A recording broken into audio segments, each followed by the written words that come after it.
The last church on Main Street closed on a Tuesday morning in February 2019. No fanfare, no protest, just a handwritten sign taped to the door. Building for sale. God bless. The Reverend, a man who had baptized 3 generations of families in that small Kentucky town, stood in the parking lot watching as workers removed the stained glass windows, each one depicting a scene from the Gospels his grandfather had commissioned in 1947. He told a local reporter something that would have been unthinkable just 50 years earlier. The people just stopped coming, not because they were angry, not because of scandal, they just stopped. This wasn't an isolated incident. It was a symptom of the most dramatic religious transformation in American history. One happening so quickly that it's outpacing the birth rate, outpacing technological change, and rewriting the cultural fabric of a nation that once couldn't imagine itself without God. In 1976, 91% of Americans identified as Christian. That number seemed as permanent as the Constitution itself. Churches weren't just places of worship. They were community centers, social networks, political powerhouses, and the moral backbone of American identity. To be American was, for most people, to be Christian. Fast forward to 2023, and that 91% has plummeted to just 63%. In less than 50 years, America lost more Christians percentage-wise than it had in the previous 200 years combined. But here's where the numbers become staggering. Among Americans under 30, only 43% identify as Christian. That's less than half. For the first time in the nation's history, younger Americans are more likely to have no religious affiliation than to belong to any single faith tradition. Researchers have even coined a term for this group: the nones, people who check none when asked about their religious affiliation. In 1972, only 5% of Americans were nones. By 2021, that figure had exploded to 29%, making them the largest single religious group in the country, outnumbering Catholics, evangelicals, or any Protestant denomination. The Bible Belt, that sweeping arc of states from Texas through the Deep South to the Carolinas, was supposed to be immune to this transformation. These were the states where high school football games opened with prayer, where "In God We Trust" wasn't just on currency, but painted on water towers, where church attendance wasn't a religious obligation, but a social necessity. Yet even here the foundations are cracking. In 1972, a Gallup poll found that 70% of Southerners attended church weekly. By 2019, that number had dropped to 47%. Tennessee, the buckle of the Bible Belt, saw its non-religious population triple between 2007 and 2014 alone. In Dallas, Texas, a city with more than 1,000 churches, researchers found that church attendance had declined by 34% since 1990, while the city's population had increased by 42%. The math tells a story. For every new resident Dallas gained, the churches lost congregants. Welcome to Professor Archive, where we dive deep into the stories that shape our world. If you're finding value in this exploration, consider leaving a super thanks. It helps us continue bringing you these detailed documentaries. The collapse didn't happen overnight, and it didn't happen by accident. It was the result of multiple seismic shifts in American culture, some dating back decades, others emerging in just the last few years. Understanding this transformation requires us to examine not just what changed, but why change accelerated so dramatically, and why the institutions that had survived wars, depressions, and social upheaval suddenly found themselves unable to hold the next generation. Start with the 1960s and 70s, the era that historians now recognize as the beginning of the end of Christian cultural dominance. The Supreme Court's 1962 decision in Engel versus Vitale banned mandatory prayer in public schools. The following year, Abington School District versus Shemp eliminated mandatory Bible reading. For the first time in American history, children could go through 12 years of public education without organized religious instruction. The immediate impact seemed minimal. Most families still attended church, still prayed at home, still considered themselves part of a Christian nation. But the long-term consequences were profound. An entire generation grew up without the daily, institutional reinforcement of religious practice. Then came Roe v. Wade in 1973, which inadvertently created one of the most powerful political alliances in modern American history, the Evangelical Republican Coalition. Prior to Roe, evangelicals were largely apolitical. In 1968, only 55% of white evangelicals even voted. But abortion became a galvanizing issue, transforming churches into political organizing centers and preachers into political operatives. For 2 decades, this strategy worked brilliantly. Church attendance among evangelicals actually increased through the 1980s and 90s. But this political success planted the seeds of future collapse. By tying Christianity so closely to partisan politics, churches made a Faustian bargain. They gained political power but lost their prophetic voice. When scandals rocked political allies, when policies failed, when politicians made decisions that contradicted biblical teachings, churches faced an impossible choice: criticize their allies and lose political influence, or remain silent and lose moral authority. Many chose silence, and younger believers noticed. The sexual abuse scandals accelerated the departure. In 2002, the Boston Globe published its Spotlight investigation revealing that the Catholic Church had systematically covered up child sexual abuse for decades, moving predatory priests from parish to parish while silencing victims. The report documented at least 130 priests accused of abuse in Boston alone, with victims numbering in the thousands. But Boston was just the beginning. Similar scandals emerged in Philadelphia, Los Angeles, Chicago, New York, virtually every major American diocese. The numbers are staggering and sickening. A 2004 study commissioned by the U.S. Conference of Catholic Bishops found credible allegations against 4,392 Catholic priests between 1950 and 2002, involving at least 10,167 victims. The actual numbers are certainly higher, as many victims never reported their abuse. The financial cost exceeded $4 billion in settlements, but the spiritual cost was incalculable. Catholic Church attendance, which had already been declining, went into freefall. Between 2000 and 2020, the percentage of Americans identifying as Catholic dropped from 24% to 21%, representing a loss of millions of members. And it wasn't just Catholics.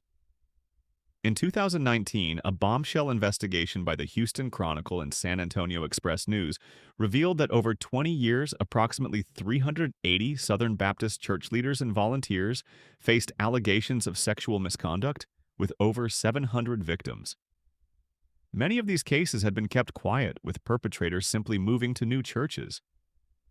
For a denomination that had positioned itself as the moral guardian of America, the revelations were devastating.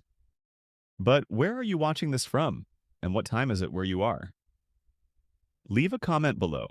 I'm curious to see how far this story reaches across different time zones and communities. Perhaps nothing accelerated the departure of young people faster than the internet. Before widespread internet access, religious authority was geographically bounded. If you grew up in a small southern town, your understanding of Christianity was shaped by your local pastor, your family, and your immediate community. Alternative viewpoints existed, but accessing them required effort. Buying books, traveling to universities, seeking out different perspectives. The internet demolished these barriers overnight. A teenager in rural Alabama could now access atheist arguments, comparative religion courses, biblical scholarship, and ex-Christian testimonials with a few keystrokes. They could see Christians in other countries practicing their faith in completely different ways. They could read about the history of biblical compilation, textual variants, and historical contradictions that their Sunday school teachers had never mentioned. Most importantly, they could find communities of people who had left the faith and survived, even thrived. The statistics on internet influence are remarkable. A 2016 study published in the Journal for the Scientific Study of Religion found that internet use was directly correlated with religious disaffiliation, even after controlling for education, age, and other demographic factors. The researchers estimated that internet access could account for approximately 25% of the decline in religious affiliation since 1990. That's not because the internet made people immoral or hedonistic. but because it made information democratized and authority contestable. Same-sex marriage became another inflection point. In 2004, only 31% of Americans supported same-sex marriage. By 2021, that number had skyrocketed to 70%. But many churches, particularly evangelical and Catholic institutions, maintained their opposition. For younger Americans who had grown up with openly gay friends, classmates, and family members, the church's stance seemed not just wrong, but cruel. They faced a choice: remain in churches that condemned people they loved, or leave. They left in droves. A 2019 PRI study found that LGBTQ issues were the top reason young people gave for leaving their childhood religion. 56% of young former Christians cited negative teaching about or treatment of gay and lesbian people as an important factor in their disaffiliation. Some churches tried to find middle ground, supporting love the sinner, hate the sin approaches, but younger generations found this distinction meaningless. Others doubled down, insisting that biblical authority required maintaining traditional sexual ethics regardless of cultural pressure. Both approaches hemorrhaged young people. The 2016 election proved to be another catalyst, particularly among evangelicals. 81% of white evangelical voters supported Donald Trump, a thrice-married casino owner who had bragged about sexual assault and demonstrated little familiarity with basic Christian teachings. For many young evangelicals, this was a breaking point. They watched their parents and pastors excuse behavior they'd been taught was sinful, all for political power. The hypocrisy was too blatant to ignore. A woman named Beth Moore, one of the most prominent female voices in evangelical Christianity, published a stunning letter in 2016 describing her anguish over the election. She wrote about being sexually abused as a child and watching evangelical leaders dismiss Trump's Access Hollywood tape as mere locker room talk. Her words resonated with millions who felt the same cognitive dissonance. By 2021, Moore had left the Southern Baptist Convention entirely, citing the denomination's toleration of abuse and misogyny. The data backs up the anecdotes. Between 2016 and 2021, evangelicals went from representing 23% of the U.S. population to just 14%, a staggering decline for such a short period. Some left Christianity altogether. Others migrated to more progressive denominations. But the evangelical exodus was unlike anything in modern American religious history. Then came COVID-19, which may have delivered the final blow to habitual church attendance. When states locked down in March 2020, churches went virtual. Millions of Americans experienced something unprecedented, months without stepping inside a church building, and many discovered they didn't miss it. A 2021 Pew Research survey found that only 1 in 3 Americans who had attended religious services regularly before the pandemic returned to in-person worship with the same frequency. 1 in 3. That's a 33% permanent decline in attendance among previously regular churchgoers. The pandemic forced church leaders to confront uncomfortable truths. Many congregants had been attending out of habit, social obligation, or family pressure rather than genuine conviction. When those external pressures disappeared, so did the attendance. Churches that reopened their doors in 2021 and 2022 found their pews half empty, their budgets decimated, their staff reduced. In 2019, approximately 3,000 to 4,500 Protestant churches closed annually in America. By 2021, researchers estimated that number had doubled to between 6,000 and 10,000 closures per year. But the most sobering statistic isn't about who's leaving, it's about who's not replacing them. Birth rates among religious Americans have declined dramatically. In 1970, the average white evangelical woman had 3 children. By 2020, that number had dropped to 2.1, barely at replacement level. Meanwhile, the knowns, those with no religious affiliation, have birth rates well below replacement at approximately 1.7 children per woman. But here's the twist. Even children raised in religious households are leaving the faith in record numbers. A 2020 study by the Public Religion Research Institute found that only 36% of Americans who were raised Christian remain both Christian and active in their faith. 36%. That means nearly two-thirds of people raised in Christian households either left Christianity entirely or became merely nominal believers who rarely, if ever, attend services. Even more striking, among those raised as evangelicals, 38% had left the tradition entirely by adulthood. The churches were losing their own children. What does this mean for America's future? By 2070, if current trends continue, demographers project that Christians could represent less than half of the U.S. population. The nones could become an outright majority by 2035. We're witnessing the end of Christian cultural hegemony in America and the beginning of genuine religious pluralism, or perhaps post-religious secularity. The implications ripple across every aspect of American life.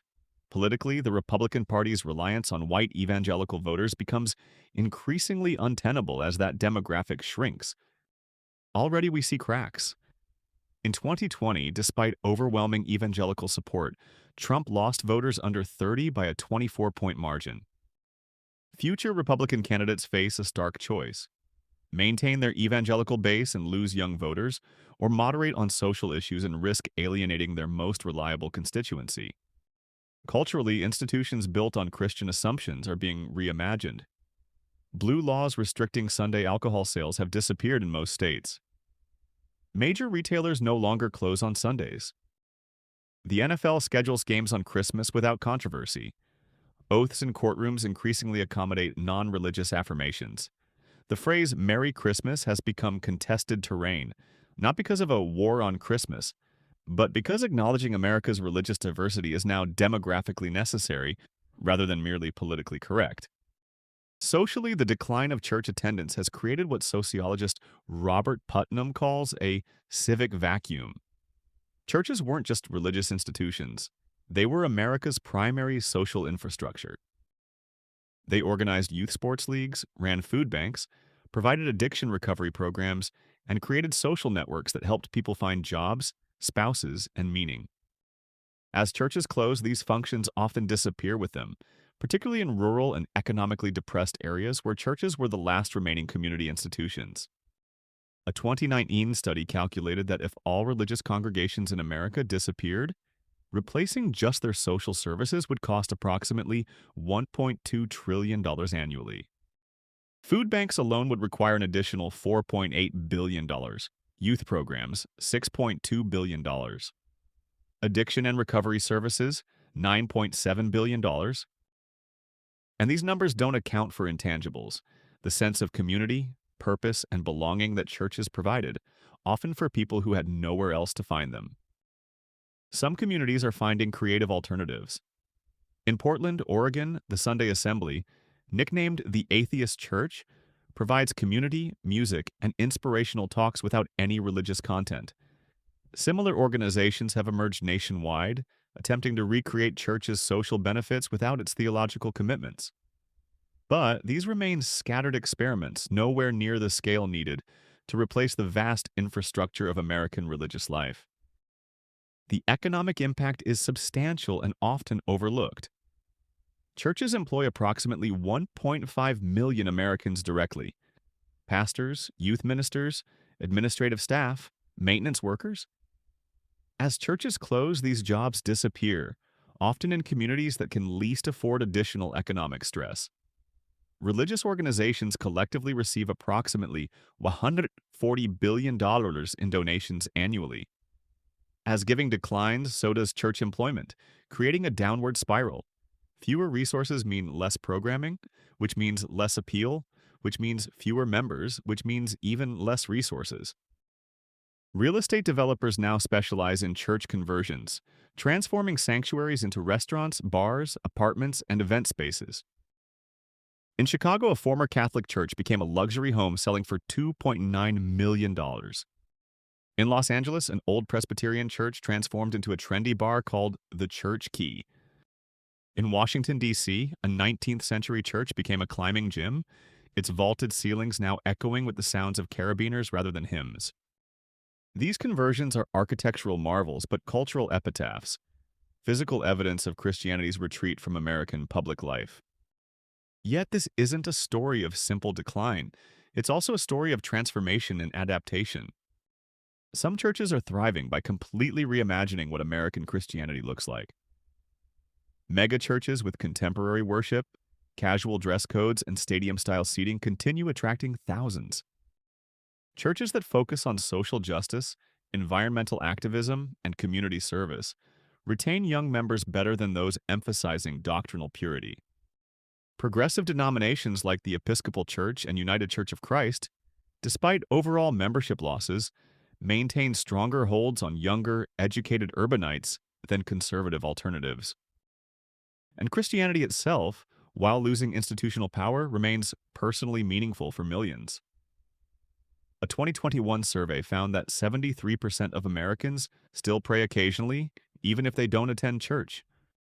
55% say religion is at least somewhat important in their lives. The decline isn't about private belief disappearing. It's about organized religion losing its authority, its social necessity, and its assumed place in American life. Some religious leaders see this transformation not as death, but as purification. They argue that American Christianity had become too comfortable, too political, too focused on cultural power rather than spiritual truth. The decline, they suggest, is winnowing away nominal believers, leaving behind a smaller but more committed remnant. Pastor Sky Jethani wrote in 2019, "Perhaps God is liberating the church from its Babylonian captivity to American culture. Perhaps this is what repentance looks like for a religion that sold its soul for political influence." There's historical precedent for this perspective. Christianity has survived the fall of Rome, the Enlightenment, communist persecution, and countless other challenges. It's adapting now as it always has, finding new forms for new contexts. African and Latino immigrant churches are growing rapidly, bringing different theological perspectives and worship styles. Young people who leave evangelical churches sometimes find homes in Orthodox, Catholic, or mainline Protestant traditions. Digital churches conduct services entirely online, reaching people who would never enter a physical building. But make no mistake, this is the end of an era. The America where Christian assumptions shaped law, culture, and social life is disappearing. The America where politicians needed church endorsements to win elections, where Christian values were assumed to be American values, where the Bible Belt set the nation's moral agenda, that America is becoming a memory.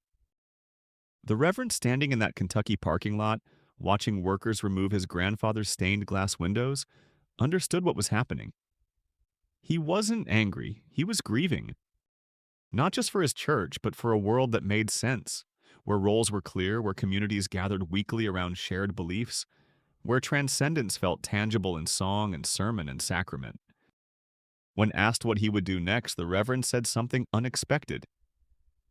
Maybe this is what's supposed to happen. Maybe we held on too tight for too long. Maybe God is doing something new and we're too busy protecting the old to notice. Then he picked up a box of hymnals, the same hymnals his grandmother had donated in 1952, loaded them into his truck, and drove away from the building for the last time. The stained glass windows sold at auction for $6,000. A developer bought the church and converted it into luxury apartments. Young professionals now sleep where 3 generations once worshipped. On clear nights, neighbors say, they can sometimes hear singing coming from the building, but it's just the wind, they assure themselves.